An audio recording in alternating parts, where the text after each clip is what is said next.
wa syukurillah ala nikmatillah la haula wa la quwata illa billah. Rabbi shrah li sadri wa yassir li amri wa hlul 'uqdatam min lisani yafqahu qawli. Amma ba'du.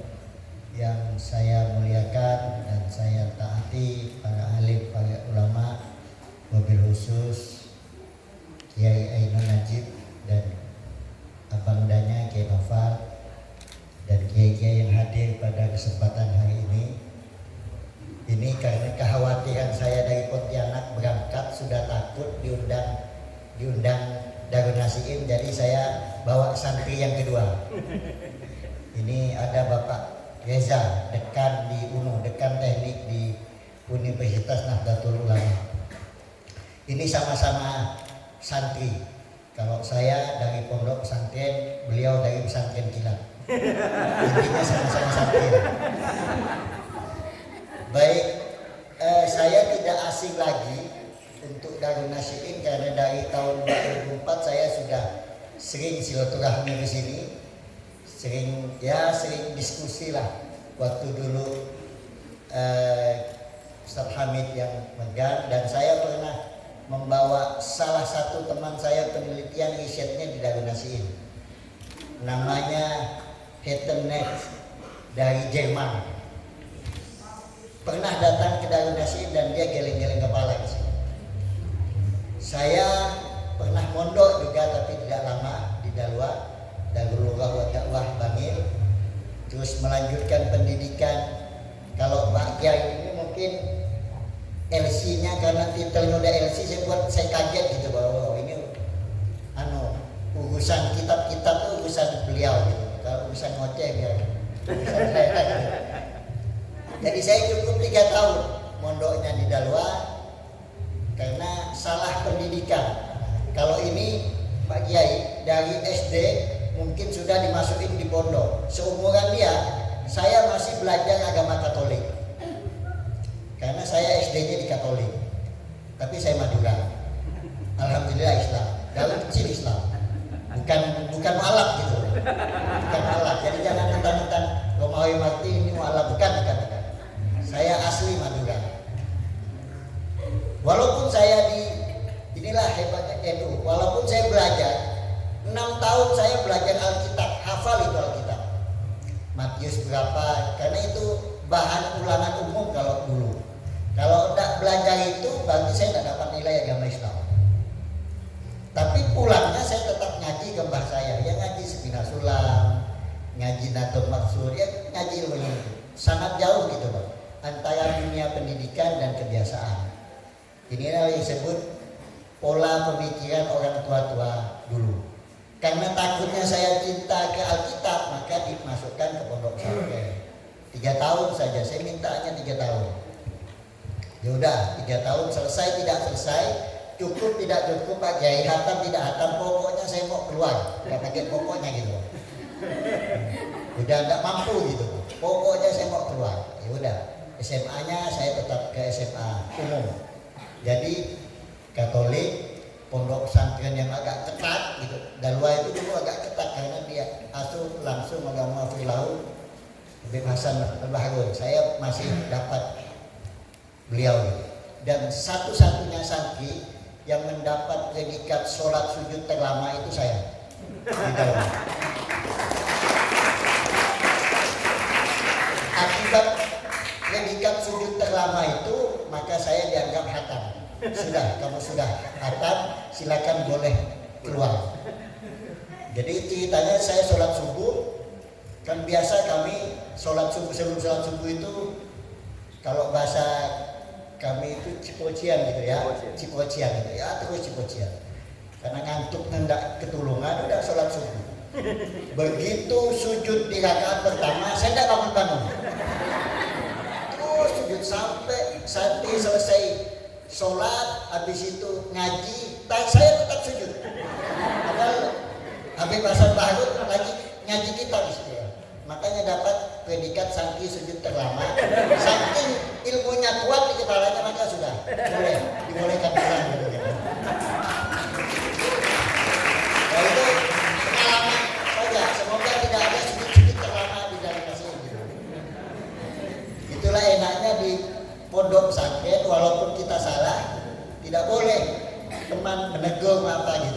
biarkan dia mandiri gitu. Yang kedua, kami saya kira ini diundang untuk sosialisasi UNO. Sekaligus ya, nanti kalau UNO Pak Reja yang lebih paham.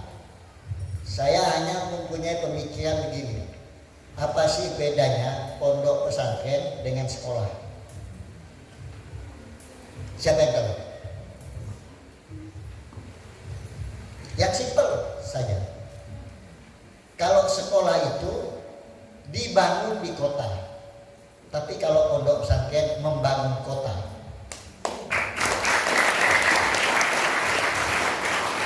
Saya tidak bisa membayangkan Kiai dulu abahnya Kiai Ainun Najib membangun Darun Nasihin ini berapa puluh tahun yang lalu. Siapa yang punya cita-cita mau pergi ke sini? Gak ada lampu, air susah, mungkin perjalanan juga masih hutan. Tapi beliau membangun kota di tengah hutan, didatangi oleh santri-santrinya. Kalau santrinya datang, otomatis orang tuanya juga akan datang. Jadi tidak hanya ke pasar, tapi dia akan menjadi kota baru dengan bangunnya pondok pesantren. Hampir di seluruh pondok pesantren yang ada di Kalimantan Barat, identitasnya adalah membangun kota di tengah hutan.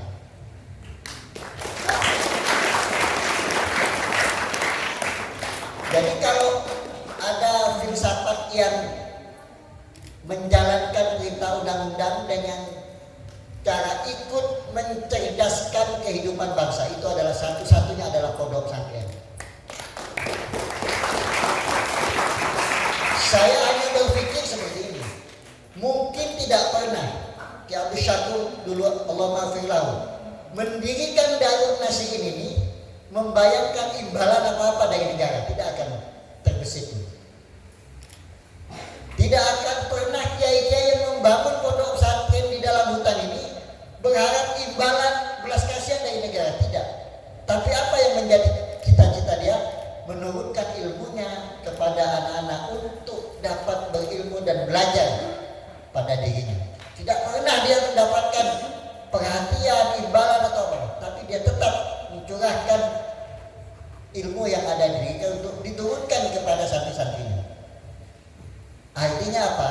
Tipologi pendidikan pondok pesantren adalah tipologi pendidikan yang termaktub dalam undang-undang, ikut mencerdaskan kehidupan bangsa. Saya hanya berilustrasi seperti ini.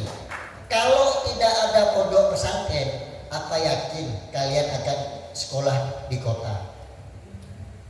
Belum tentu. Selain tempatnya jauh, mungkin dari tempat tinggal, dan kalian tidak bisa dianggap belum mampu untuk menyesuaikan diri dengan kota. Orang tuanya akan takut, nanti anak saya ketabrak motor, kesenggol truk, bla bla bla macam-macam, sehingga memilih anaknya untuk tidak disekolahkan. Berapa ribu anak kalau tidak ada pondok pesantren yang tidak mencicipi pendidikan?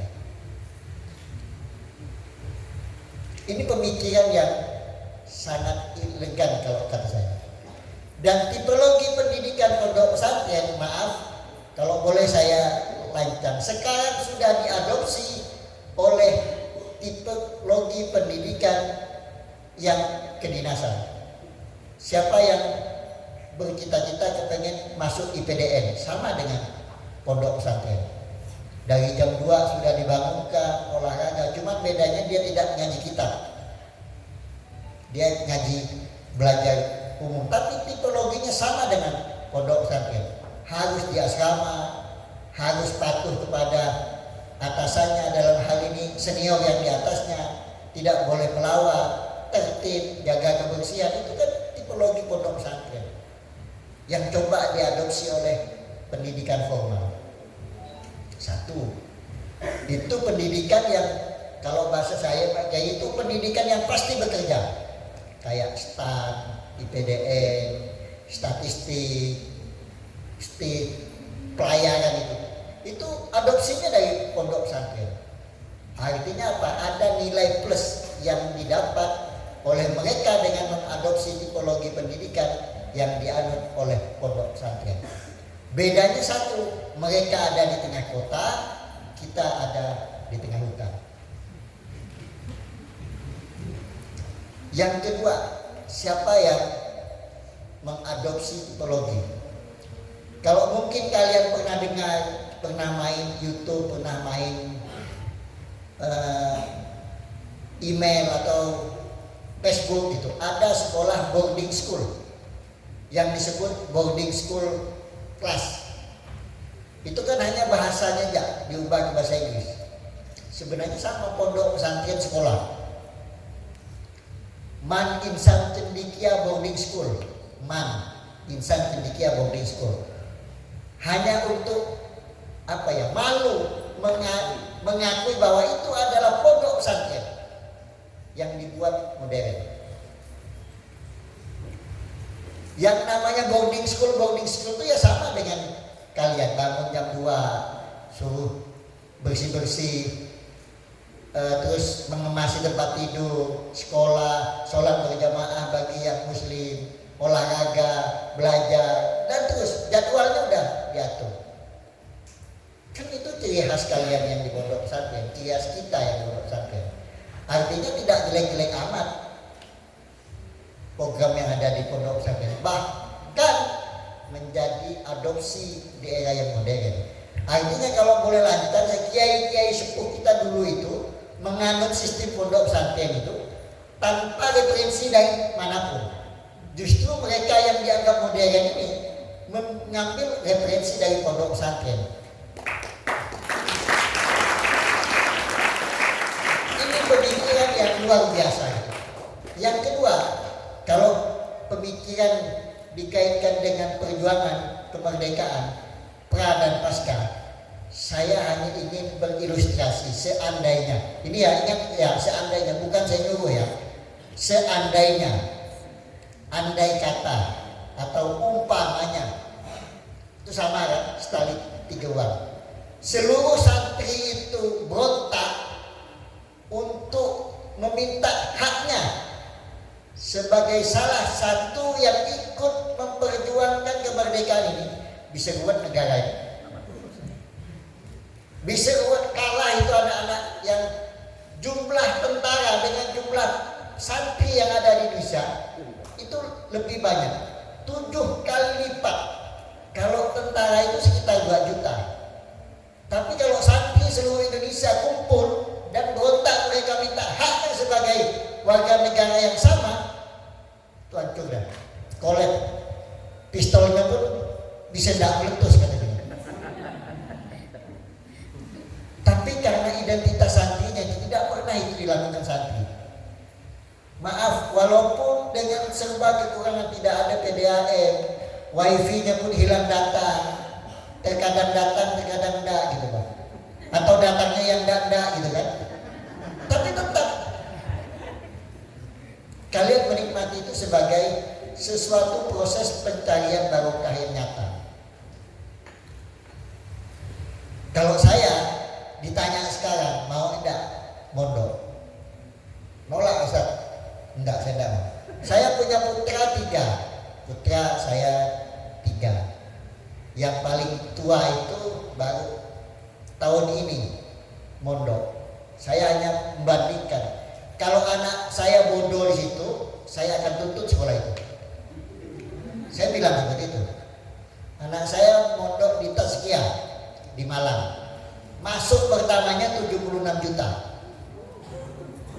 Per bulannya makan, minum dan amin itu 4.200.000. Kalau anak saya masih bodoh di situ, saya tuntut sekolahnya. Ngapain kita bayar mahal? Itu luar biasa.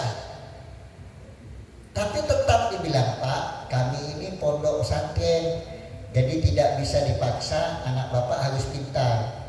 Tergantung anak bapak, oh berarti sama. Tidak ada jaminan juga yang mahal, yang bagus itu akan menciptakan kiai. Tidak ada gitu. Karena kalau anak saya mondok di keluarga istri saya, ya pasti manja Ustaz. Istri saya itu masih keturunan Tebuireng, Jombang. Putri terakhir, putri bungsu. Jadi kalau beliau ini mendapat tahta kerajaan, saya anak putri satu-satunya. Tapi ada abang ipar yang cowok. Putrianya ke Warsun Wahid, abangnya Gus Dur. Kalau mondok di situ anak saya makin tidak ketulungan, karena tidak akan berani membangunkan saya.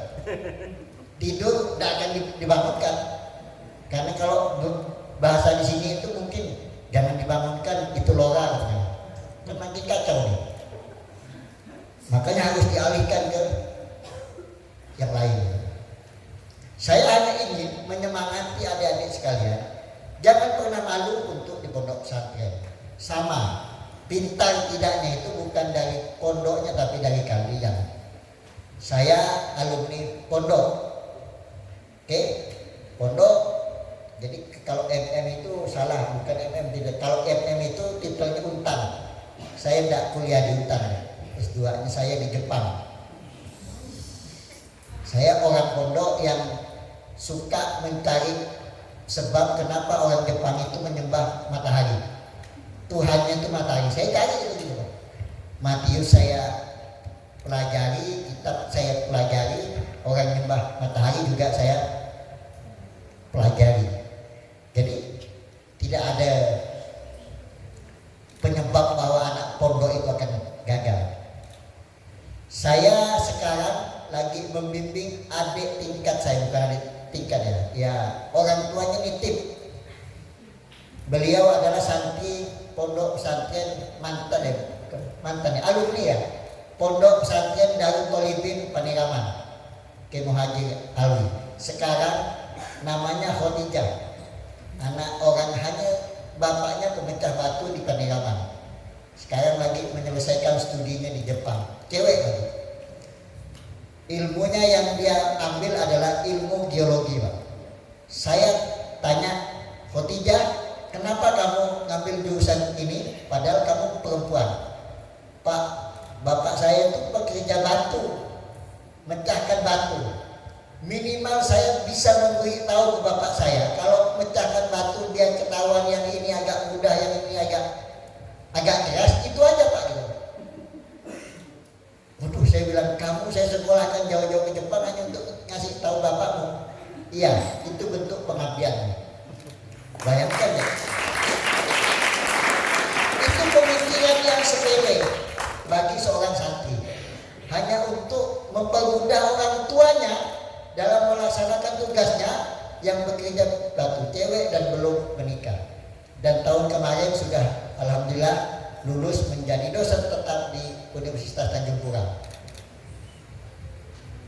Lumayan, anak orang tukang batu dari MI, MTS, Madrasah Aliyah, semua swasta alias pondok pesantren.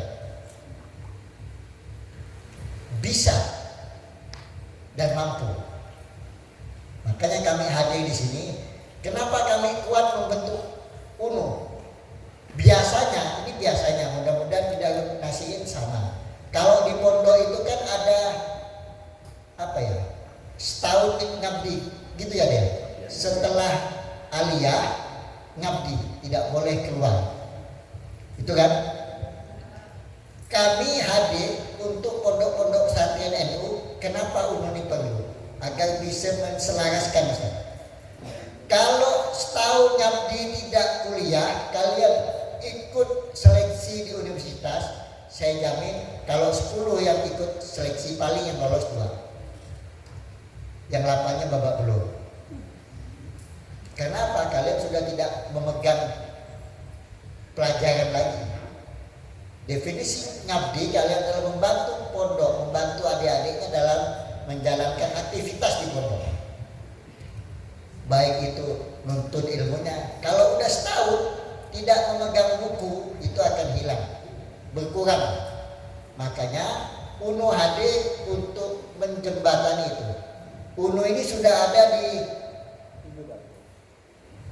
ada di Darut Tolibin, Pondok Pesantren Darut Tolibin Panirama, ada di Pondok Pesantren Gasau Jaya, ada di Pondok Pesantren Punggur, ada di Pondok Pesantren Meranti, dan Pondok Pesantren Habib Soleh Parit Mesegi.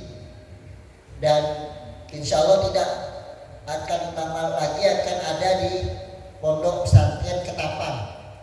Kenapa kami? Agar santri yang niatnya tetap belajar ilmu agama, tetap, tapi dia tetap mendapat formal S1-nya tetap bisa dicapai. Ini ada 10 prodi di UNU. 10 prodi ini ya tidak banyak. Kalau pondok mau membuka UNU minimal harus bisa mendapat 20 orang santri yang masuk dalam satu prodi. Kalau segini banyak ini sangat mudah Darun Nasiin mau buka kampus di Darun Nasiin agar santrinya tidak keluar. Cukup pengajar ini saja yang datang tiap minggu atau tiap bulan di sini. Kami yang datang. Artinya ngajinya dapat, sarjananya atau formalnya juga dapat. Dalam rangka ini juga makanya kami ingin berbagi. Insya Allah kalau tidak ada halangan tahun ini kita akan membantu 450 mahasiswa tanpa biaya. SPP gratis dan dapat uang saku. Itulah hebatnya NU. Nggak tahu keluarnya mana. Yang penting kalian tetap ngajinya, tetap kuliahnya. Tapi ada syaratnya Ustaz. Kalau kayak Kak Ahmad mau kuliah tetap tak dapat beasiswa, ini udah ketuaan. Udah. Nah, udah jadi. Itu yang pertama. Yang kedua, dengan undang-undang pondok pesantren itu kami ingin menyelaraskan program pemerintah dengan kondisi pondok pesantren. Kalau di Jawa mungkin tidak diragukan, para ustadznya sudah S2 bahkan S3. Tapi kalau di Kalimantan Barat masih banyak ustadznya yang tamat aliyah dan sampai rambut hitam menjadi putih dan disemir hitam lagi pun tetap tidak akan dapat manfaat itu gitu. Jadi kami membuka kelas ustaz. Terserah dia pilihnya kuliahnya sebulan 2 kali atau tiap minggu. Tinggal dirembukkan sesama ustaznya saja. Karena apa? Undang-undang pondok pesantren mewajibkan bahwa pengasuh, pengajar atau apapun yang terlibat di pondok pesantren itu minimal S1 agar mendapat manfaat. Kalau bahasa formalnya itu apa istilah sertifikasi apa? Kalau sekarang keamanan ini mau ngajar dari subuh sampai ke maghrib, subuh lagi tetap seperti ini. Tidak bisa menikmati program-program pemerintah ini. Makanya dengan perjuangan para santri dan dengan adanya pondok pesantren dan terbitnya undang-undang pondok pesantren itu, kita harus mulai introspeksi diri, membuka diri agar para pimpinan pondok pesantren memberi kesempatan pada asatidz ustadznya untuk mengenyam pendidikan formalnya agar bisa menikmati pundi-pundi income yang mungkin bisa diterima oleh para asatidz dan para pengajar. Saya yakin sebesar-besarnya apa yang diberikan pondok kepada pengajar, jika ditambah dengan tambahan pemberian dari negara, itu akan menjadi sangat besar. Vitaminnya cukup, nambah istri pun cukup gitu. Kalau saya tidak boleh nambah istri deh, karena saya PNS, istri cukup satu di Pontianak, satu di Singkawang, satu di mana, nggak boleh lebih gitu lah. Kalau lebih ketahuan nanti gitu. Pasti ribut gitu kan. Tapi sampai alhamdulillah sampai detik ini saya satu. Tidak berani kening yang di rumah itu, takut piring dan mangkok terbang gitu, itu terbang lagi, saya tetap satu ya gitu kan. Mungkin ini nanti kalau masalah UNU ada yang mau ditanya, saya kebetulan bawa ketua PMB penerimaan mahasiswa baru 2020. Alhamdulillah kalau sampai detik ini mahasiswa yang terdaftar di kita ini